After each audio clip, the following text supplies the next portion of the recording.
hinihinalang shabu o samsam sa isang high-value individual sa ikinasang drug bypass operation ng binalunan ng PS kasamang PIU Pangasinan PPO RID Puruan, PDEA Puruan sa Barangay San Pablo, Binalunan, Pangasinan. Kinilala ng kanilang hepe na si Sinon E.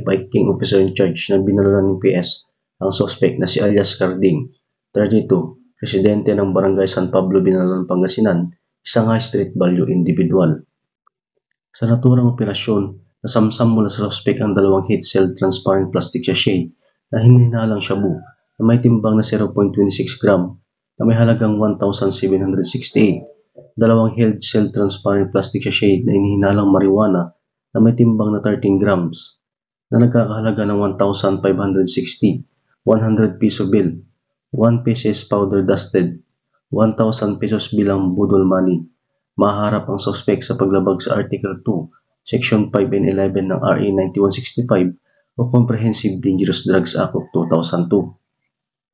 Mula dito sa Ilocos Region, ako po ang iyong Police News Network Correspondent, Patrolman Dennis Carinal, alagad ng batas, tagataguyod ng Balitang Pulis.